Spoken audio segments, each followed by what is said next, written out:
بسم اللہ الرحمن الرحیم۔ السلام علیکم ویورز، آج حضرت مولانا ضیاء الرحمن فاروقی شہید رحمۃ اللہ علیہ کا ایک موضوع پیش کر رہا ہوں جس کا عنوان ہے تحریک آزادی شان علماء دیوبند۔ تو یہ سیٹلائٹ ٹاؤن جھنگ میں بیان فرمایا 2 اپریل 1987 میں، تو ملاحظہ فرمائیں۔ میرے واجب الاحترام سیٹلائٹ ٹاؤن جھنگ کے غیور نوجوانوں اور دوستوں،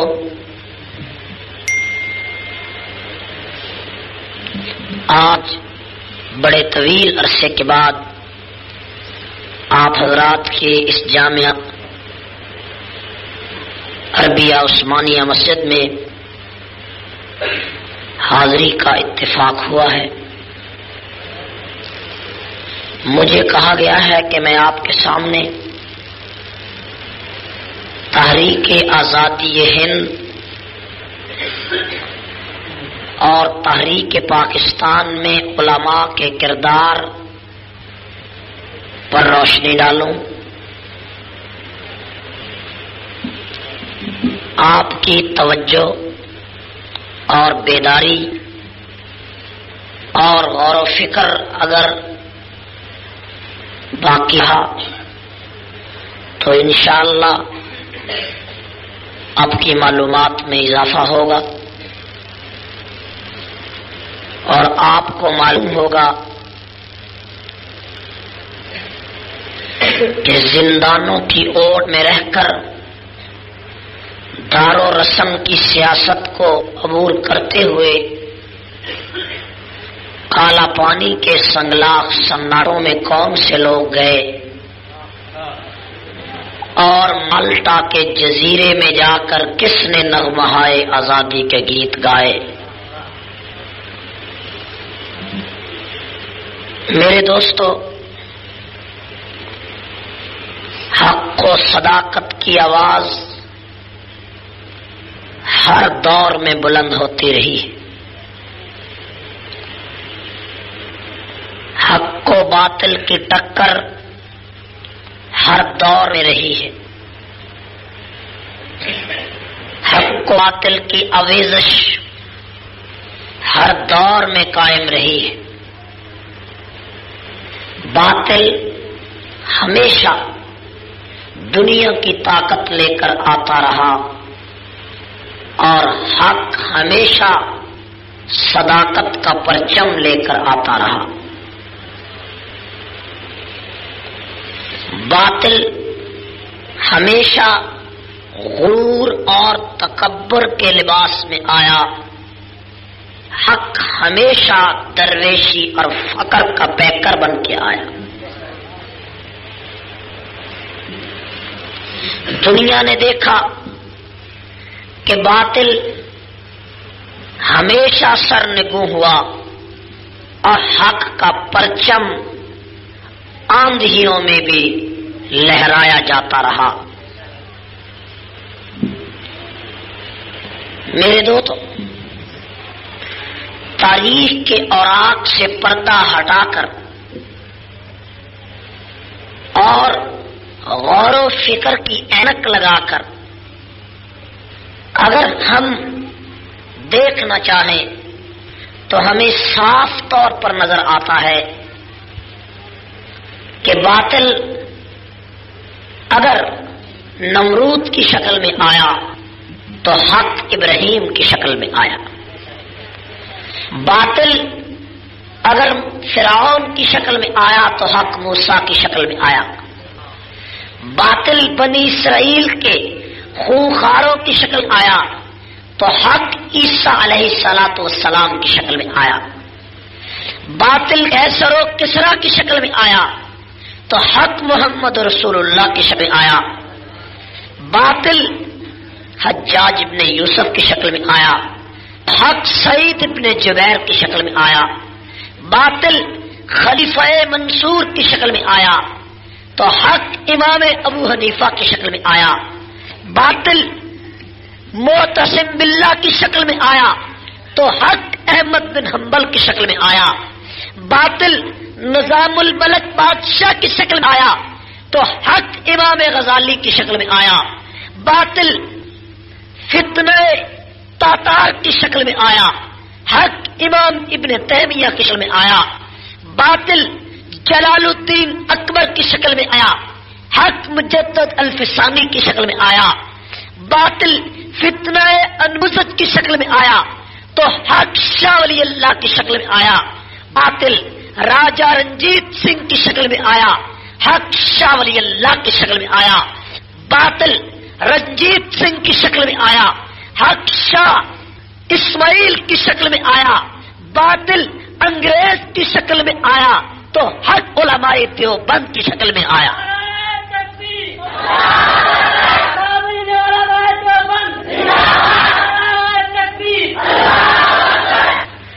اس دین کے لیے، اس قرآن کے لیے، اس شریعت کے لیے، اس اسلام کے لیے جو مجھے اور آپ کو یہاں گھر میں بیٹھے بٹھائے مل گیا، اس اسلام کے لیے تاجدار رسالت کے دندان شہید کیے گئے،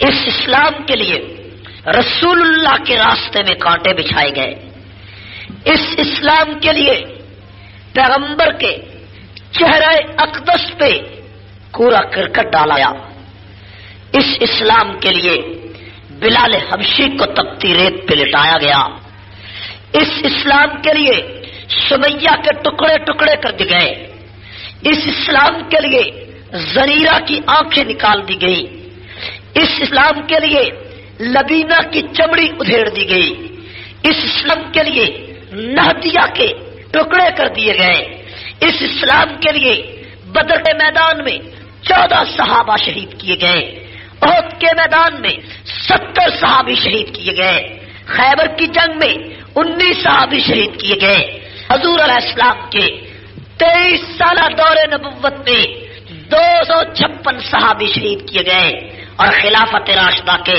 50 سالہ دور میں 27,000 صحابی شہید کیے گئے۔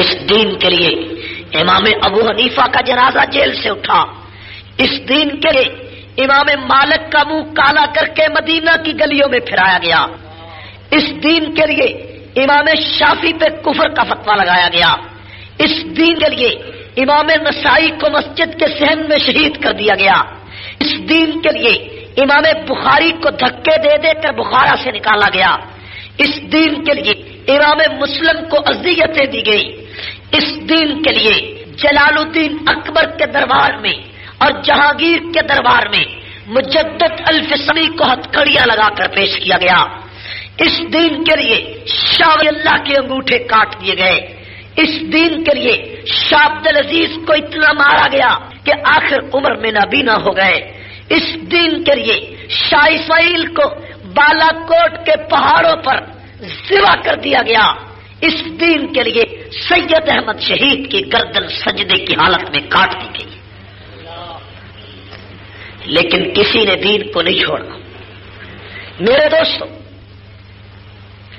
1400 سال کی پوری تاریخ استقلال استقامت سے بھری ہوئی تاریخ، نہیں یہ پنکھا بند کرتے،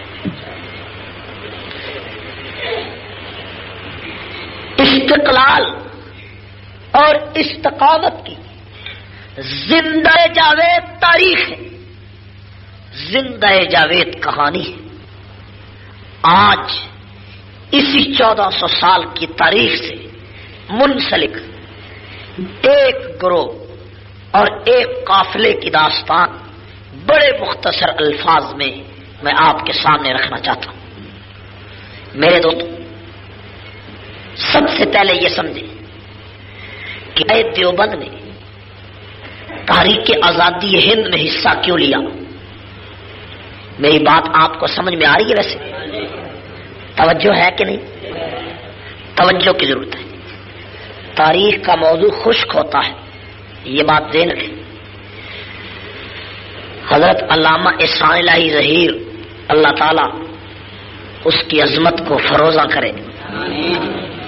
ان کے شہادت کے موضوع پر کچھ باتیں انشاءاللہ میں تقریر کے آخر میں ضرور کروں گا. بڑا المناک واقعہ ہے، بڑا دکھ والا واقعہ ہے، اور یہ اتنا بڑا دکھ ہے کہ زبان سے اس دکھ کا اظہار ہو ہی نہیں سکتا. ٹھیک ہے نا بھائی؟ علامہ احسان الہی ظہیر بہت اونچے مرتبے پر فائز تھا، اپنے علم میں، اپنی بہادری میں، اپنی سوجھ بوجھ میں، دین کے جذبے میں. آج ہر پاکستانی کی آنکھ اشکبار ہے، لیکن اس موسم میں، اس ماحول میں ایک بدعت فروش ملا نے ہمارے سمندری میں کہا مر گیا مردود نہ فاتحہ نہ درود. یہ بے حس لوگ، میں نے کہا مردود جنت البقیع میں دفن ہوتا ہے، اور مردود تو تم ہو جس کو مکے مدینے سے نکال دیا گیا. وہ تو مرنے کے بعد جنت البقیع میں موجود ہے، تم زندگی میں مردود کرا دے دیے گئے. ایسے بدتینت لوگ موجود ہیں. میں چاہوں گا کہ آج تاریخ کے اس رخ کو بھی سامنے لایا جائے. ٹھیک ہے نا کہ یہ لوگ کس کی پیداوار ہے. ٹھیک ہے نا بھائی؟ ذکر کروں گا مختصر، اگر تفصیلی ذکر ہو تو آپ اس کو پچا نہیں سکیں گے. سیدھی بات ہے. نہیں، ہاضمے کے مطابق ہوگا انشاءاللہ، جتنا ہاضمہ ہوگا اتنا ہی. ہائے ہائے میرے دوست، آج سے 40 سال قریباً پہلے یہ جو پاکستان ہے نا، یہ اور ہندوستان اور مشرقی پاکستان بنگلہ دیش، یہ ایک ملک تھا، اور اس کو تاریخ کی زبان میں کہتے تھے بر صغیر. کیا کہتے تھے؟ اس پر انگریز کا تسلط تھا. حالانکہ جب ہم تاریخ کے اوراق پلٹتے تو ہمیں صاف نظر آتا ہے کہ سن 1601 سے پہلے ہندوستان پر انگریز نام و نشان نہیں تھا. انگریز 1601 میں ہندوستان میں قدم رکھتا ہے. یار یہ پنکھے بھی بند کر جو کریں، توجہ ہے نا بھائی. سن 1601 میں وائس سرائے برطانیہ کی اس تاریخ کو سمجھنے کے لیے 1601 کی تاریخ جاننا ضروری ہے کہ سن 1601 میں برطانیہ سے ایک تجارتی کمپنی آئی جس کا نام تھا ایسٹ انڈیا کمپنی. ہندوستان کی تجارت بڑی مشہور تھی، کپڑا بڑا مشہور تھا، ہندوستان کو سونے کی چڑیا کہا جا رہا تھا. وہ تجارتی کمپنی آئی بمبئی کے ساحل پر، واسکو ڈی گاما کے ذریعے اس کا پڑاؤ ہوا، اور ہندوستان کے مغل حکمران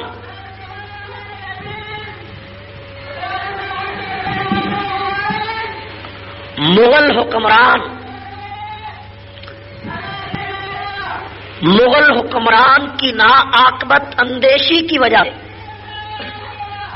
اس کمپنی کا استقبال کیا. انگریزوں کا استقبال انہوں نے کیا کہ بھئی یہ بڑے اچھی تجارت والے ہو گئے، تاجر آئے ہیں. جیسے پاکستان میں کوئی غیر ملکی فرم آئے تو لوگ کہتے ہیں جی بڑی اچھی بات ہے، بڑی اچھی تجارت. اسی طرح انگریزوں کو خوشامدید کہا گیا. انگریز بڑا چالاک تھا. وہ 100 سال کے عرصے کے اندر اندر اس کمپنی نے ہندوستان کی ساری تجارت پر قبضہ کر لیا اور 4 بڑے بڑے صوبوں پر اپنی حکومت قائم کر دی. مکمل تسلط نہیں ہوا.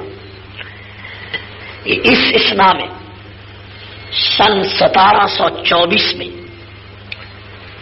شاہ ولی اللہ محدث دہلوی رحمت اللہ علیہ کا عروج تھا. شاہ ولی اللہ کے دور میں پورے ہندوستان میں انگریزوں کی حکومت قائم نہیں ہو سکی تھی. کچھ علاقوں پر ان کی عملداری تھی، لیکن جس صوبے پر انگریزوں کی عملداری تھی وہاں عیسائی چوکوں میں کھڑے ہو کر رسول اللہ صلی اللہ علیہ وسلم کو برا کہتے تھے، اسلام کا مذاق اڑاتے تھے. یہ سلسلہ اتنا آگے بڑھا کہ سن 1764 میں جب شاہ ولی اللہ فوت ہوئے تو ان کی مسند پر ان کے بڑے صاحبزادے شاہ عبدالعزیز محدث دہلوی رحمت اللہ علیہ براجمان ہوئے تو انہوں نے اپنے والد کی مسند پر بیٹھ کر سب سے پہلے فتویٰ جاری کیا کہ انگریز کے خلاف جہاد کرنا مسلمانوں پر فرض ہو چکا.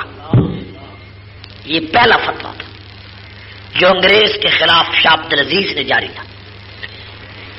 اس فتوے پر عمل کس نے کیا؟ اس فتوے پر عمل کرنے والا ایک 18 سال کا نوجوان تھا جس کا والد انگریز ہی کے ایک محکمے کا سپاہی تھا. لیکن اس نے جب یہ دیکھا کہ چاروں طرف انگریز ظلم کر رہا ہے اور قرآن اور دین کا مذاق اڑا رہا ہے تو اس 18 سال کے لڑکے نے 7,500 کی فوج تیار کر کے انگریز کے خلاف علم بغاوت بلند کیا.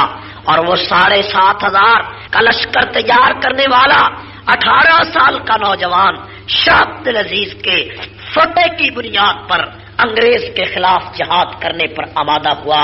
اس لڑکے کو تاریخ کی زبان میں فتح علی سلطان ٹیپو کہا جاتا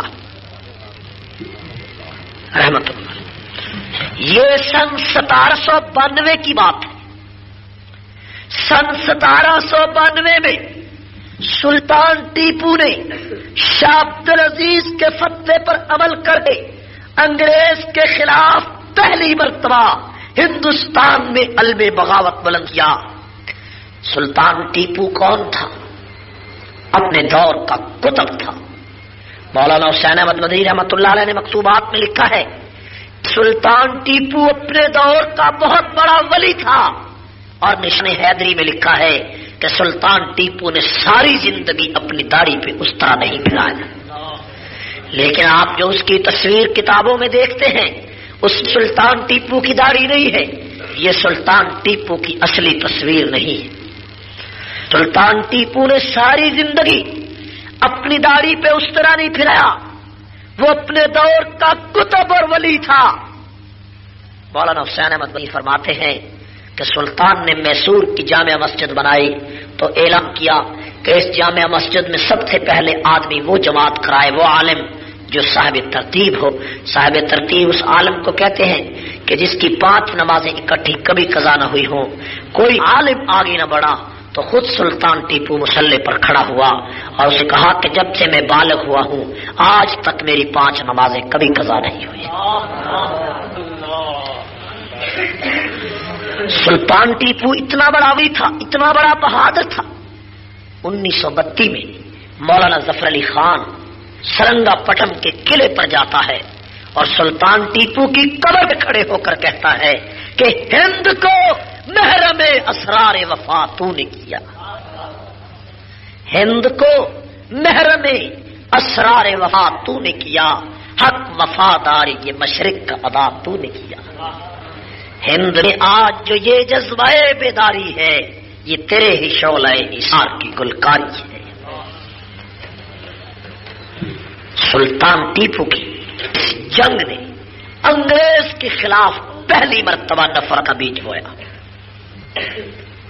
میرے دوستو، شاہ ولی اللہ رحمۃ اللہ علیہ کے بارے میں ایک بات سماعت فرمائیں کہ شاہ ولی اللہ ہندوستان کا پہلا عالم ہے جس نے پورے اسلام کی 1100-1200 سالہ تاریخ میں اس وقت قرآن پاک کا ترجمہ عربی زبان سے فارسی میں کیا تھا، چونکہ ہندوستان کی اس وقت سرکاری زبان فارسی تھی۔ شاہ ولی اللہ نے قرآن کو فارسی میں کیا، ان کے بڑے بیٹے شاہ عبد العزیز نے فارسی میں قرآن کی تفسیر لکھی، ان کے دو بیٹے شاہ عبد القادر اور شاہ رفیع الدین نے فارسی سے اردو میں قرآن کا ترجمہ کیا، اور اس وقت سب سے زیادہ جس ترجمے کو وقت حاصل ہے شاہ عبد القادر اور شاہ رفیع الدین کا اردو ترجمہ ہے۔ دنیا کے سارے اردو کے تراجم اسی اردو ترجمے سے لکھے گئے۔ شاہ ولی اللہ کے چوتھے بیٹے کا نام شاہ عبد الغنی ہے، اور شاہ عبد الغنی ہی کے فرزند کا نام شاہ اسماعیل شہید ہے۔ میرے دوستو، سلطان ٹیپو کے بعد نواب سراج الدولہ نے انگریز کا مقابلہ کیا۔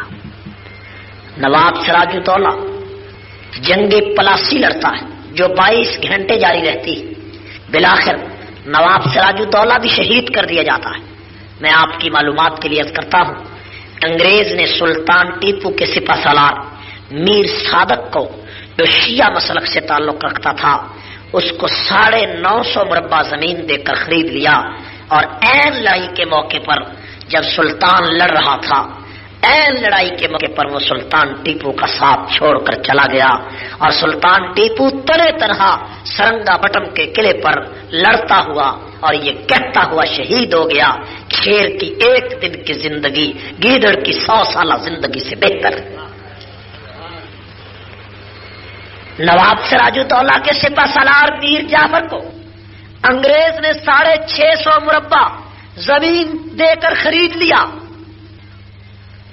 یہ انگریز کی پالیسی تھی کہ جگیر دے کر، پیسہ دے کر انگریز خریدتا تھا۔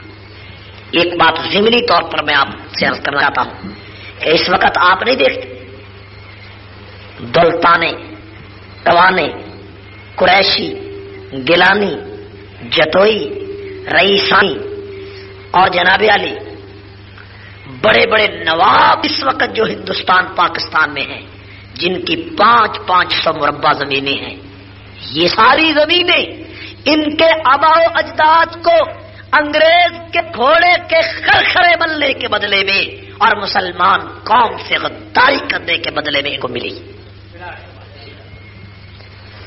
ورنہ مجھے بتائیں کہ ایک طرف عطا اللہ شاہ بخاری جس کا جنازہ کرائے کے مکان سے اٹھتا ہے، جس کا جنازہ کھدر کے کپڑوں سے اٹھتا ہے، اور ایک طرف دولتانہ ہے جو کئی ہزار ایکڑ زمین کا مالک ہے، لیکن اس ملک کا وفادار وہی دولتانہ رہا کہ جو ساری زندگی ریس کے گھوڑوں کی لیپ چارتا رہا، اور عطا اللہ شاہ بخاری جو سونے کا محل بنا سکتا تھا، لیکن اس نے اپنے پاؤں کی ٹھوکر سے برطانیہ کے اقتدار کو روند ڈالا تھا، اور کھدر کے کپڑوں میں جنازہ جس کا اٹھا، 40 سال اس قوم کے در و دیوار کو جس نے اللہ کا قرآن سنایا، اس کو لوگ کہتے ہیں یہ ملک کا وفادار نہیں تھا۔ وفادار وہ ہوا جو انگریز کے گھوڑوں کی لیپ چارتا رہا، اور غدار وہ ہوا جو ساری زندگی قوم کو قرآن سناتا رہا۔ میرے دوستو، سلطان ٹیپو اور نواب سراج الدولہ کی شہادتوں کے بعد ہندوستان میں ایک اور واقعہ پیش آیا۔ انگریز آہستہ آہستہ کامیاب ہو رہا تھا۔ وہ واقعہ یہ تھا کہ یہ پنجاب جس پر میں اور آپ موجود ہیں، اس پنجاب پر اس وقت راجہ رنجیت سنگھ کی حکومت تھی۔ یہ سن 1826 کی بات ہے۔ شاہ ولی اللہ کے بیٹے شاہ عبد العزیز کے شاگرد سید احمد شہید، سب کہو رحمت اللہ علیہ۔ سید احمد شہید کا تعلق تھا رائے بریلی سے۔ کس سے تعلق تھا؟ ہندوستان میں بریلی نام کے 2 شہر ہیں، ایک رائے بریلی، ایک الٹے بانس بریلی۔ رائے بریلی سے سید احمد بریلوی پیدا ہوئے اور الٹے باس بریلی سے الٹے حضرت صاحب پیدا ہوئے. سمجھ گئے بھائی؟ الٹے حضرت صاحب کو سمجھ لیا. ان کی الٹی چال یہ ایک علیحدہ موضوع ہے، لیکن وہ الٹے باس بریلی سے تعلق رکھتے. سید احمد بریلوی شاہ اسماعیل شہید کے پیر تھے اور شاہ اسماعیل شاہ عبدالعزیز کے بھتیجے تھے. گویا کہ شاہ عبدالعزیز نے اپنے شاگرد شاہ سید احمد شہید کے پاس اپنے بھتیجے شاہ اسماعیل کو بھیجا کہ جاؤ جا کر رائے بریلی میں سید احمد شہید کے قدموں میں وقت گزارو. حالانکہ شاہ اسماعیل شہید خود اتنا بڑا عالم تھا، ولی تھا کہ 30,000 پیغمبر کی حدیثیں شاہ اسماعیل کو زبانی یاد تھی. 30,000 حدیثوں کا حافظ. اور میری معلومات سید احمد شہید سے بڑا پیر ہندوستان کی 500 سالہ تاریخ میں نہیں ملتا. سید احمد شہید کے بارے میں تنقید کرنا آسان ہے، لیکن مجھے بتاؤ ہندوستان شہید کی تاریخ میں لکھتے ہیں کہ 1826 میں ایک آدمی نے آ کر سید احمد شہید کو بتایا کہ تم یہاں بیٹھے ہو اللہ اللہ کرتے ہو، اور پنجاب کی لاہور کی شاہی مسجد میں راجہ رنجیت سنگھ نے مسجد کو استبل بنا دیا، گھوڑے باندھے، مسلمان لڑکیوں کو بے آبرو کرنا شروع کر دیا. چنانچہ سید احمد شہید نے اسی وقت شاہ اسماعیل شہید کو بھیجا کہ جب معائنہ کر کے آؤ. شاہ اسماعیل معائنہ کر کے واپس گئے تو انہوں نے بتایا کہ مسلمان قوم کی آبرو مٹ رہی ہے، اسلام کا مذاق اڑا جا رہا ہے، جہاد فرض ہے. سید احمد شہید نے سن 1870 میں اعلان جہاد کر دیا سید احمد شہید نے راجہ رنجیت سنگھ کے خلاف، اور فوجی بھرتی کا اعلان کیا. 9,500 کے قریب اپنے نوجوان مریدوں کو اپنی فوج میں بھرتی کر کے سید احمد شہید رائے بریلی سے قافلہ مجاہدوں کا لے کر درہ خیبر سے ہوتے ہوئے، درہ بولان سے ہوتے ہوئے، درہ خیبر سے ہوتے ہوئے پشاور پر آ کر لا کرتے ہیں. اس وقت پشاور صوبہ سرحد یہ سارا پنجاب میں شامل تھا، علیحدہ صوبہ نہیں تھا. گویا کہ رنجیت سنگھ کی حکومت پشاور تک تھی. سید احمد شہید رحمت اللہ علیہ نے اور شاہ اسماعیل نے پشاور پر حملہ کر کے پہلے حملے میں پشاور کو فتح کیا. پشاور کو فتح کر کے پشاور کے چوک یادگار میں سید احمد شہید کے امیر المومنین ہونے کا پرچم لہرا دیا گیا. یہ 1827 یکم مئی اتوار کا دن تھا، یہ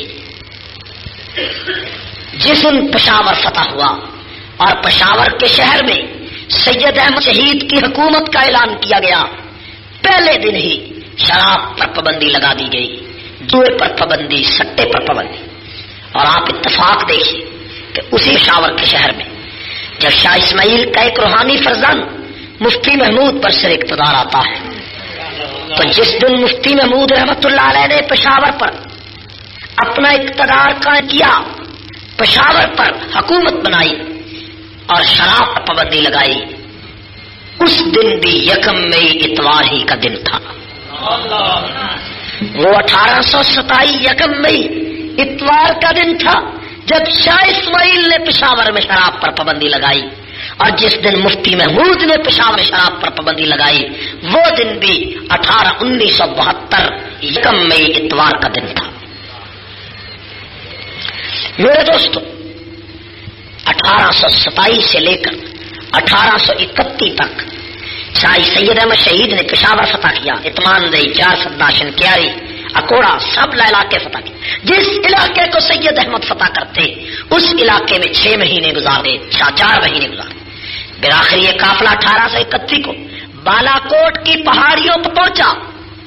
یکم مئی 1831 بالا کوٹ کے پہاڑوں پر یہ قافلہ پہنچتا ہے، اور 2 مئی کو بالا کوٹ میں سکھ حکمران راجن جیت سنگھ کی فوجوں سے مقابلہ ہو جاتا.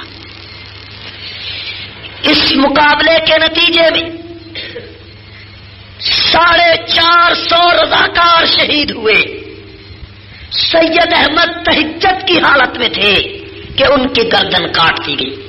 شاہ اسماعیل دست بدست جنگ کرتے ہوئے شہید ہو گئے. بالا کوٹ کوئی ہندوستان میں نہیں ہے، مانسیرا کے قریب ہے. جاؤ جا کر دیکھو. آج پاکستان کا ایک بدعت فروش ملا کہتا ہے کہ سید احمد اور شاہ اسماعیل کو سکھوں نے مار دیا. نہیں، اپنے لوگوں نے مار دیا. وہ نعوذ باللہ سکھوں کا ایجنٹ تھا، وہ ہندوؤں کا انگریزوں کا ایجنٹ تھا. آج یہ کہتے ہیں. میں کہا کرتا ہوں کہ ایجنٹ کبھی میدان جہاد میں گردن نہیں کٹایا کرتے. اور ایجنٹ تو مربے لیتے ہیں، ایجنٹ تو جگیرے لیتے ہیں، ایجنٹ تو جناب علی معافی نامہ لیتے ہیں، ایجنٹ تو کاسائے گدائی لے کر پھرتے ہیں، ایجنٹ تو گھوڑوں کے خرخرے ملتے ہیں، ایجنٹ تو مربے زمینوں کے لیتے. لیکن شاہ اسماعیل کو کیا تھا، سید احمد کو کیا تھا کہ خانوادہ رسالت کے چشم و چراغ دلی سے آرام کا بستر چھوڑ کر بالا کوٹ کے پہاڑوں پر آ کر سو گئے اور اپنے بچوں کو یتیم کرا گئے، اپنی بیویوں کو بیوہ کرائے. اور بالا کوٹ کے پہاڑ پہ، بالا کوٹ کے بازار میں جائے، سید احمد شہید دفن ہے. لوگ کہتے ہیں کہ یہاں سید احمد شہید کا سر دفن ہے اور دوسری طرف ان کا دھڑ بن ہے. مجھے بتاؤ کیا بات تھی؟ جو پیر تھا خانقاہ کا، اس کی ضرورت کیا تھی کہ وہ اپنی گردن کے ٹکڑے کرائے، اپنے جسم کے ٹکڑے کرائے، بالا کوٹ کے پہاڑوں پر ہو جائے؟ نہ کوئی سڑکیں ہیں، نہ کوئی راستہ ہے، ایک پہاڑ ہے، فلک بوس پہاڑ ہیں اور جناب سنگلاخ وادیاں ہیں. ان وادیوں میں جا کر وہ سو گیا اور دنیا کو اس نے بتایا، سید احمد نے اور شاہ اسماعیل نے، کہ ہم بدر و حنین کے غازیوں کے وارث ہیں. ہم گردن کٹا سکتے ہیں، سر جھکا نہیں سکتے. ہر سال مئی کے پہلے ہفتے میں بالا کوٹ مدرسہ شہیدیہ کے جلسے میں قاضی جلیل کے پاس جاتا ہوں. تو مجھے وہاں جا کر جب شاہ اسماعیل شہید کے مزار پہ جو پہاڑی کے اوپر ہے 450 رضاکاروں کی شہیدوں کی جو قبریں نکلی، تو مجھے آج بھی شورش کا وہ شعر یاد آتا ہے جس میں شورش نے کہا تھا. جب بالا کوٹ میں پہنچتا ہوں تو وہ شعر زبان پر آتا ہے جس میں شورش نے کہا، اے سرزمین بالا کوٹ، اے مدفن شاہ شہید. اے سرزمین بالا کوٹ، اے مدفن شاہ شہید، تیری خاک پاک میں خابیدہ ہے مرد شہید. اور آج تک کنہار کے نغموں میں ان کا سوز ہے، شمع ایما وادی کاغان میں افروز. اور شورش کہتا ہے، شہیدان بالا کوٹ کا تیری نہ یہ ہم پہ قرض ہے. بڑی قابل غور بات. شہیدان بالا کوٹ کا دیری نہ یہ ہم پہ قرض ہے کہ شرک کی عمارت کو ڈھانا ہمارا فرض ہے.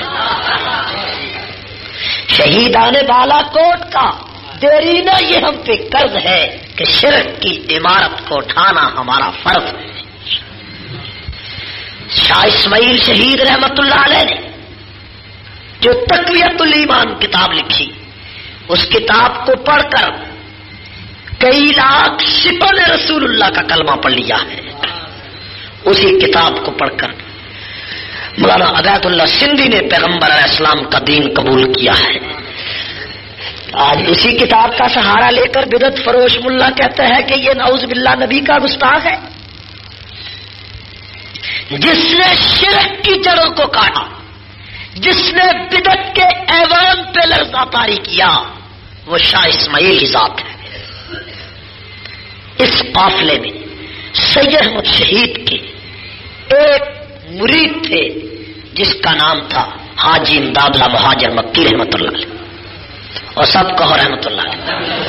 حاجی امداد اللہ مہاجر مکی رحمت اللہ علیہ یہ سید احمد شہید کے مریدوں میں سے تھے. اور حاجی امداد اللہ ہندوستان کی وہ شخصیت ہے کہ جس پر بریلوی اور دیوبندی دونوں متفق ہیں. بریلوی بھی کہتے ہیں ہمارے پیر تھے، دیوبندی بھی کہتے ہیں حاجی امداد اللہ ہمارے پیر تھے. دیوبندی تو پیر کے پیر کو بھی پیر کہتے ہیں، ٹھیک ہے نا. حاجی امداد اللہ کے پیر ہے سید احمد شہید، تو دیوبندی کو بھی اپنا پیر کہتے ہیں. کہتے ہیں کہ نہیں؟ لیکن اہل بدعت پر مجھے بڑی حیرانی ہوتی کہ وہ حاجی امداد اللہ کو پیر کہتے ہیں، ان کے پیر کو کافر کہتے ہیں کہ سید احمد شہید مسلمان نہیں تھے اور حاجی امداد اللہ ہمارے پیر ہیں۔ بھئی جس پیر کو تم پیر کہتے ہو، جس ولی کو اپنا پیر سمجھتے ہو، اس پیر کے پیر کو جہاں سے اس کو فیضان ملا اس پہ کفر کا فتویٰ لگاتے ہو، فیض تمہارے باپ کے راستے سے آئے گا؟ ایسا ہی فیض آئے گا؟ حاجی امداد اللہ مہاجر مکی رحمت اللہ علیہ کے پہلے خلیفہ ہیں مولانا رشید احمد گنگوہی رحمت اللہ، اور حاجی امداد اللہ کے کل 42 خلفاء ہیں۔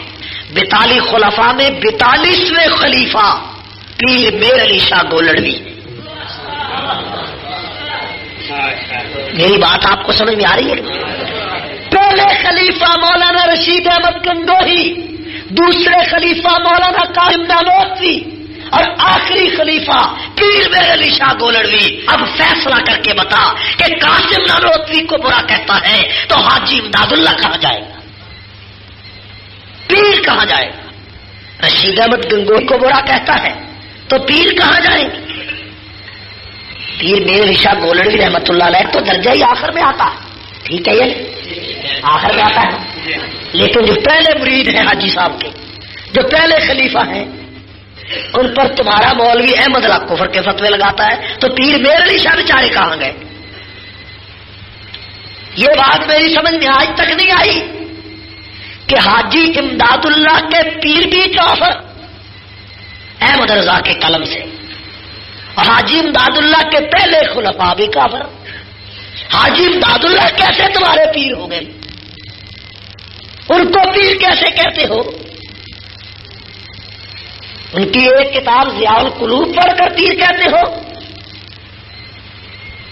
خیر یہ بڑی لمبی داستان ہے، میں آپ کے سامنے تاریخ رکھنا چاہتا ہوں، اور تاریخ صحیح ہوتی ہے، تاریخ پر زد، تاریخ جب اپنا آپ دہراتی ہے تو کئی لوگوں کے سر گرا دیتی ہے، جھکا دیتی ہے، ٹھیک ہے؟ یہ نہیں۔ اب آپ دیکھیں، یہ بات تو 1831 کو ختم ہو گئی، بالا کوٹ کی جنگ۔ اب ایک نیا باب ہندوستان کی تاریخ کا شروع ہوتا ہے کہ 1857 کی جنگ آزادی کا فیصلہ ہوا، اس لیے کہ انگریز پورے ہندوستان میں آ گیا تھا اور اس کی سلطنت قائم ہو رہی تھی۔ ایک دلی کے اوپر مغلوں کی حکومت کا چراغ ٹمٹما رہا تھا جو 1857 کے بعد بجھ گیا۔ 1857 کی جنگ آزادی کا فیصلہ حاجی امداد اللہ مہاجر مکی رحمت اللہ علیہ کی قیادت میں کیا گیا، اور اس میٹنگ میں، جس میٹنگ میں فیصلہ ہوا، مولانا قاسم نانوتوی، مولانا رشید احمد گنگوہی، مولانا جعفر تانیسری، مولانا ولایت علی، مولانا مملوک علی، مولانا یحییٰ علی، سارے علماء موجود تھے۔ ایک آدمی کہہ دیا ہماری تعداد بڑی تھوڑی ہے۔ مولانا قاسم نانوتوی نے جواب دیا کیا ہماری تعداد غازیان بدر سے بھی کم ہے؟ اس ایک بات پر فیصلہ ہوا کہ انگریز کے خلاف لڑائی لڑنی، چنانچہ لڑائی ہوئی۔ 1857 کی جنگ آزادی براہ راست علماء کی جنگ انگریز کے خلاف لڑی گئی، اور 1857 کی جنگ آزادی ہندوستان کی سب سے بڑی جنگ آزادی ہے کہ جس میں 5 لاکھ علماء شہید کیے گئے۔ صرف 14,000 علماء وہ تھے کہ جن کی گردنوں کو دلی کے چاندنی چوک سے لے کر خیبر تک کے درختوں پر لٹکایا گیا تھا۔ 1857 کے اندر جنگ آزادی ہوئی، علماء کو فتح حاصل نہ ہو سکی وسائل کی قلت کی وجہ سے، اندرون لوگوں کی غداری کی وجہ سے۔ وائسرائے برطانیہ نے کہا ڈاکٹر ولیم میور کی رپورٹ پر کہ قرآن جلا دو، مدرسے شہید کر دو، علماء کو قتل کر دو، اگر انگریز اس ملک میں کامیاب ہونا چاہتا ہے، ولیم میور نے کہا کہ سب سے پہلے قرآن ختم کرو۔ چنانچہ سن 1863 میں مسٹر ٹامسن اپنی انگریزی کی ایک کتاب میں لکھتا ہے کہ 1863 میں قرآن پاک کے 3.5 لاکھ نسخے ایک جگہ جمع کر کر جلا دیے گئے، اور اس کے بعد مدارس عربیہ پر بلڈوزر پھیلائے گئے۔ شاہ ولی اللہ کا مدرسہ رحیمیہ، اس کو بلڈوزر سے شہید کر دیا گیا۔ ایک مدرسہ بھی ہندوستان میں باقی نہیں چھوڑا گیا، حالانکہ 1601 میں جب انگریز آیا تھا تو صرف دلی کے ایک شہر میں 1000 دینی مدرسہ تھا، لیکن 1864 میں ایک مدرسہ بھی ہندوستان میں۔ اب انگریز نے حکم دیا کہ جو داڑھی والا نظر آئے اس کو گولی سے اڑا دو۔ سید فیض احمد منگلوری کی ایک کتاب ہے ہندوستان کا روشن مستقبل، اور ایک کتاب ہے تصویر کا دوسرا رخ، ایک کتاب ہے ہمارے ہندوستانی مسلمان ڈاکٹر ہنٹر کی کتاب، اور ان تمام کتابوں سے مواد جمع کر کے لکھی جانے والی کتاب ہے علماء ہند کا شاندار ماضی۔ یہ بڑی جامع کتاب ہے مولانا محمد میاں صاحب کی۔ اس علماء ہند کے شاندار ماضی کی 3ری جلد میں یہ سارے واقعات ہیں جو ہندوستان سے چھپی۔ 14,000 علماء 1864 سے لے کر 1866 تک دلی کے چاندنی چوک سے لے کر خیبر تک لٹکائے گئے۔